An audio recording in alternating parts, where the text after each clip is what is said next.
crazy until the sun up. You worried about that hoe on shoes. He said it's all in the kitchen, can't get too cold up. Yes. I've been focused on the future, never on right now. I've been focused on the future, never on right now. Enemy Reinhardt sighted. Oh my God, that be bad.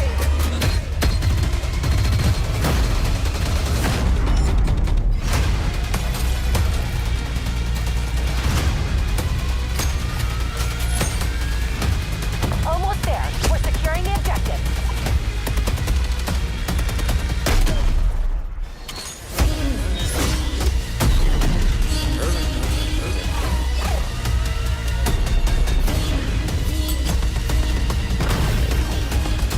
Lead's ours. Stay on task.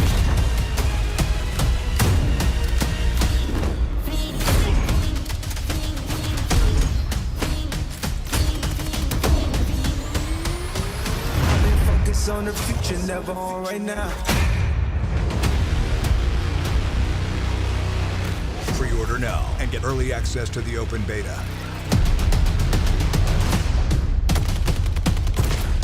Legion on station. Weapons free. Legion inbound!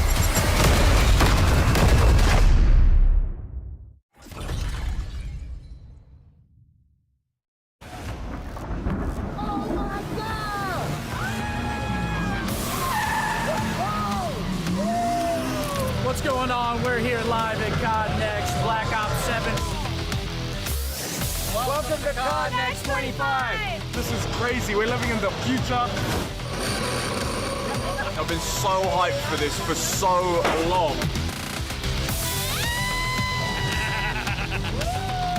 There's so much things to do here.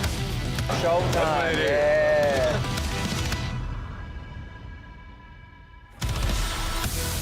Welcome to Call of Duty Next. 250 of your favorite creators and press have arrived to reveal live Black Ops 7 gameplay and more.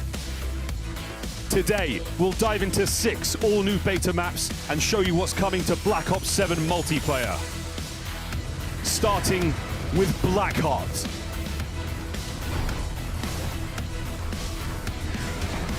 The Forge. Toshin.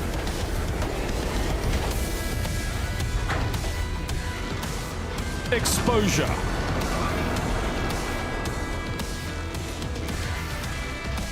Imprint. Cortex. We'll peel back the curtain on Zombies with our first live look at the new round-based Zombies map, Ashes of the Damned. We'll drop in to a first look at a new Warzone Resurgence map. And we've got big updates for Call of Duty Mobile. And plenty of more surprises in store. We're moments away from kicking off into live gameplay, but first, some exciting info for our viewers at home. Be sure to stay tuned in throughout the day for a chance to unlock in-game rewards for Black Ops 7, just by watching this stream on the official Call of Duty Twitch and YouTube channels. Take a look at the chat on either of these streams for more details. Everything you're seeing in multiplayer gameplay today will be playable in the open beta, with early access starting on October 2nd. Plus, don't forget to jump into the beta on day 2 of early access to experience a small taste of Zombies. Pre-order Black Ops 7 or subscribe to select Game Pass plans and get early access to the beta. Don't forget to preload starting tomorrow. I'm Miles Ross, here now with Stephanie Snowden, Senior Director of Studio Communications, and we are thrilled to be joined by some of the team from Treyarch. Max Grantz, Yael Miller. Guys, welcome to the Omni Room. Happy to be here. Happy to be here. We are about to see Black Ops 7 gameplay here today. But before we begin, Matt, you got to walk us through what was your approach to designing multiplayer for Black Ops 7? Well, that would take many hours to really talk through. Long answer, but I'll keep it brief. So it really started with that 2035 setting, right? The amazing 2035 setting really allowed the team to get their creative juices flowing. Of course, 10 years after the events of Black Ops 2, Right. which means we can really tap into that gold mine that is Black Ops 2, the content. You're going to see a lot of your classic favorites, of course, a ton of brand new content in the beta at COD Next and at launch, but really being able to just dig into that future setting, a lot of fun. Now, Yale, we introduced Omni Movement in Black Ops 6, and that was a massive innovation. But you guys of Treyarch have really continued to refine core movement. What can players expect to feel today and in the beta? I think, as Matt said, we really started by looking at what would that 2035 operator do. And started looking at different ways we could improve movement. So things like wall jump have been added, and just different ways to attack maps. And then also just looking at everything and really refining and building out the most fluid movement we've ever done. And we really feel that leans into everything that makes Black Ops 7 great. I cannot wait. And guys, it's now time to jump straight into gameplay. We're wasting no time whatsoever. Thank you so much again, fellas, for your time. We'll be back in a moment, but for now, the first look, live gameplay of Black Ops 7 here at COD Next. Take it away, casters.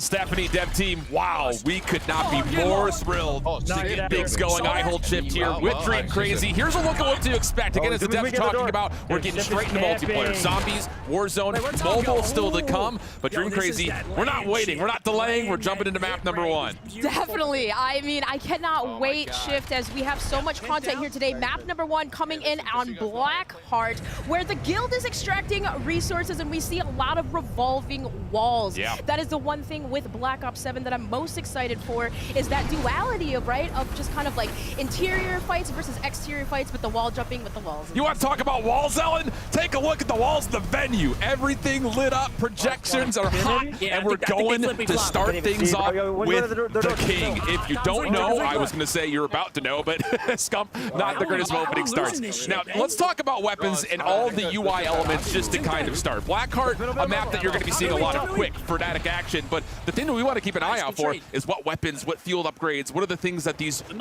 pro players, former pro players, major content creators are going to be using today. Yep, and then Scott, he has a sub in his hand, right? This is the Dravik 45. Black Ops 7 is bringing in 16 new multiplayer weapons, 30 in total, right? But in the beta, this is a weapon that's fast. Obviously, as you can see, Scott, he is slaying out of his mind, but this is an exciting one to see as the duality of the perks. We're going to see a lot, probably tech mask, right? Just kind of just utilizing the stopping stuns. Yeah, it's going to be interesting, I think, to see, for those that are avid fans of the Call of Duty franchise, you hear the devs talking about how this is a spiritual successor to Black Ops 2, but it's in a reinvented, new, nostalgic way that ties into the old while still building on the new. And I think, for those that really enjoyed Omni Movement from Black Ops 6, you're going to be able to still feel that thrill, that surge of adrenaline kind of bouncing through the map. But the big thing is this jumping mechanic. And as we start to go from player to player, creator to creator, you're going to see some players have really honed in to what exactly they can do off that wall jumping. And of course, here at Call of Duty Next, our official CPU and GPU partner of Black Ops 7 is AMD. So make sure you check them out if you're looking to improve and optimize your PC at home. I love that you point that out, because yes, that's the base thing, right? We increased the base speed, and now we're looking at not having tack sprint. So we saw some of these players, right? They're not using dexterity, so you kind of see a little bit more clunkiness coming in the UI here, but dexterity being a very big factor when it comes to moving faster. Yeah, loadouts, perk buildouts, it does feel like this year throws a little bit more weight onto what you're going to do. I know that there's been a lot of conversation surrounding some of the elements in movement, talking about obviously the Omni Movement still carrying over from one title to another, the wall jumping, but also keep in mind just the base level at which you sprint at. We'll talk more about that throughout the day, and we'll get a couple of in-hand looks to kind of see what that looks like, the tack sprint versus not really having that in this game. But I will tell you, when we had a chance to play just a couple of maps yesterday, the game feels really smooth and really consistent, still building on the core elements that we were seeing from last year. The M8A1, a gun that we have seen consistent. I was getting murked with this one, as it is at Symphony's using it quite well, a two-burst weapon, but this being very, very powerful. We'll see a lot of players probably using this, and as you can see, Corsair, right? Prepare for battle, official gaming hardware and peripheral partner of Call of Duty. So Corsair, so much Call of Duty Next feature. It's absolutely the case. And I will say the Peacekeeper, another weapon that a lot of people were curious to see in terms of that kind of more main style AR. Is it going to provide, you know, an AR title this year. And I will say, watching some of the players that are in the CDL and those long-standing content creators, whether they have competitive experience or just a lot of in-game experience, watching them use that Peacekeeper has been really, really enlightening. I think it's really got a level of balance built in with the draft that you were talking about. The SMG versus AR feels very neutral right now. So, well, if you're looking for an honest take, don't go much further than the Legion stream. He'll give you every emotion, reaction, and feeling he's got. Oh gosh, yeah. I mean, reaction time, right? You have to be fast when it comes to some of these. I love the perks, right? The hybrid perks, some of the specialties that you can equip. As we saw Legion using that. But look at Aiden utilizing, diving around the drill for Blackheart. That's what we were talking about. The grinder pit. You have to jump over or diving bell to take flanks, right? So that's an area that you have to be careful with. Exactly the case. EWC champion in Warzone. But as you see it, again, you saw him bouncing from wall to wall to wall. You're going to need to get yourself a level up on the opponents that you're going to be facing in the beta. So go ahead and head over to Scuff, gear up for Call of Duty, the official controller for Call of Duty. Get those back buttons going. Make sure you can bounce freely, get those stead slides out of the way, and make sure that you're moving like the best of them. Moving like the best of us. Oh, the best. You don't want to die like the rest. Aiden utilizing that wall jump feature. Oh gosh, bounce. And even utilize that to even kind of like jump pink over situations. But look at how quick Aiden is moving. And in typical COD fashion, we love to see maps like this kind of catering to pub and comp players, right? Yeah. You're going to see a blend of everything. And we're going to talk a lot about the map design and hear specifically from the designers themselves later in the show. But I think one of the things that old school Call of Duty players are going to recognize nearly immediately is the reinstitution of a lot more of that traditional kind of 3-lane style map. This one in particular is exactly that. It feels, you know, in a way that you can get from lane to lane very quickly. It's got a nice central area, a couple of decent POIs where you find a lot of the engagements that you're going to get. And like you mentioned, it's not small, it's not large, it's just that perfect little middle ground of building in that balance of finding good engagements while at the same time still being able to feel like you can finesse your life and extend possible score streaks like we're seeing here for Anna. In Call of Duty history, the maps is the most important thing, and I think for these players, they're looking at that. Like, do we see 3 lanes? Like, you know, do we see kind of like height advantages, disadvantages? And, well, even just to kind of the central drill area, there's a lot of fights that do take place that are close range in here. And, yeah, something like the Peacekeeper, having that weapon that you can take medium to long range fights, but also close range. Peacekeeper's a good one, and the Dravik has been a sub that we've been seeing quite often. FIFA just dropped. This is quite the lobby right here. Legion, Swag on the other side, getting FIFA down, but you know that FIFA is going to bring some energy, and yeah, he's trying to bounce from wall to wall. And that's the other thing, and you'll notice as we start to see the gameplay more, I really want you guys at home to lock into it. 3 jumps is about as much as you're going to be able to pull off, but it does decay over time. That first jump feels like you're on a pogo stick. The second one feels like you're just on a little bit of a grab boot type situation, but the third one does kind of sit, you know, in this world of, okay, you kind of fall out of the sky. But that's map number 1 for the most part. Stephanie going to kind of finish off on her lobby here. And I will say, I think as you've seen so far, our show is really dynamic. And this year, it takes place in quite the exciting venue. And to tell us more, we've got Lottie down on the floor. That's right, Shift. We have 250 creators joining us live in Las Vegas in this massive projection-based room. Now, of course, they're going to be streaming their individual POVs on Black Ops 7, so you can go to their streams, catch their POVs, see what they're up to on the game. But now, we had so many epic creators that we wanted to bring to Las Vegas, we needed a second projection-based room. And I have my very good friend, Chris Puckett, over there right now. What's it like on your end of the pond? Lottie, this is an international fiesta in this room. Let me tell you, the LATAM crew, they are sniping heads. I got Portuguese being yelled at here by 9X. The Brazilians are going crazy. But I gotta say, this venue, this thing is nuts. After the show, we're gonna be renting this out for the Code Bowl because everyone knows the Call of Duty Endowment Bowl number 6 presented by USAA is airing right after this show. You know what, Chris, I love Code Bowl, and I've got to say, you guys at home, you're lucky because you get to watch the US, UK, and Canadian military esports teams duke it out with your favorite creators dropping into Verdansk, and of course, to get their hands on that coveted Code Bowl trophy. And of course, they're giving away Call of Duty Black Ops 7 beta codes and Black Ops 6 in-game rewards, revealing the Endowment's new pack in Black Ops 7, all while helping veterans find high-quality jobs. Now, I have to ask you, Puckett, and put you on the spot. what team are you rooting for this year? I mean, it's Black Ops 7. We're in the future. It's a no-brainer. I'm going Space Force. They already launched one trophy into the atmosphere. Let's get another one. Let's get 2 satellites up there. What do we think? All right. I'm liking what I'm hearing here, Bucket. We'll have to see.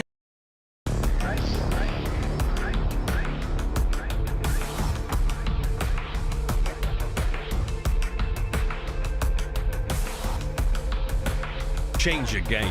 Scuff Gaming, the official controller partner of Call of Duty. Hamilton, equipped for precision. Hamilton and Call. Are there anything within the sandbox of BO7, any new tacticals or anything fun you would recommend using in the mode? I would suggest you equip the new Psych Grenade. It activates hallucination of enemies that are. There's a lot of these wisps around, and this perk is all about kind of gaining control of one. And so once you have it, you have an ally. And once you shoot enough zombies, you'll summon this wisp, and it will help you kill zombies. But then you can augment it to do all sorts of things. So if you want to be a little bit more defensive, you can make it help revive you. If you go down, if you're playing solo, it's a great ally to have. What's really cool about these wisps is when you augment them, they get different masks and different colors. So it's just very, very playful and a lot of fun. Lots of fun. I'm excited to see those. And you know what else is new? We got a brand new ammo mod coming to Black Ops 7 Zombies at launch. Steve, what are we working with? We have fireworks returning from Black Ops 3, but wait, it's improved. So now it's going to proc and home in on enemies with these rockets it's shooting, which it never did before. And there's also some really great augments like you're seeing here. It'll launch multiple ones. It spin around, take out anything in the area. It's a really good large area of effect here. Great for this map because there's some giant spaces here. This looks so cool. The particle effects are going wild as well. Yeah. In terms of out of the stuff that's returning, what players can expect, the toxic growth field upgrade is back. How's this going to work with this environment, with this huge environment that we're in? Yeah, so toxic growth is one of my favorite field upgrades. It's from Cold War, and it's all about creating an area of denial. And I think, immediately it can serve as blocking down one of the pathways for zombies, which is critical, right? Like being able to just say, I don't have to worry about zombies coming from that doorway for a while is I might clutch. be safe here for a short period of time. Yeah. But you can use it all sorts of ways, right? You can plant it down if you want to revive someone. As long as you're in it, all the zombies are coming at you and getting taken out. And then obviously this can be augmented as well. It can get bigger. It can brain rot zombies. It can do all sorts of cool stuff. Whoa. Well, speaking of augments, there's some big news because all of the research that we did in Black Ops 6 on augments with the Black Ops 6 crew, it's coming with us to Black Ops 7, right? That's right. It's not like you forgot what you did. Yeah. And now that we're in here, we're unlocking additional, branches of science. Yeah, new science. We're expanding the augments, so you can actually earn an additional major and minor augment for all content, and you can even unlock an additional second minor slot. Whoa! So, in total, 192 augments to experiment with, and a lot of these are pretty big, like game changers with some of the older content. So like stamina up, you can fire while sprinting.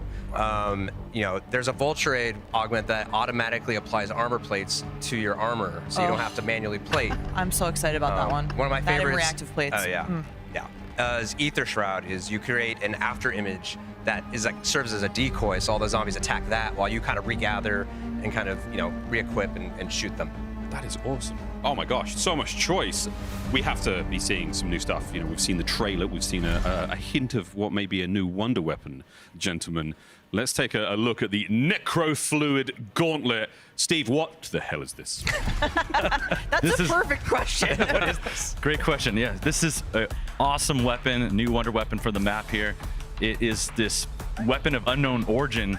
It showed up in the dark ether here as well. We don't know where it comes from, but you can harness the powers of it here.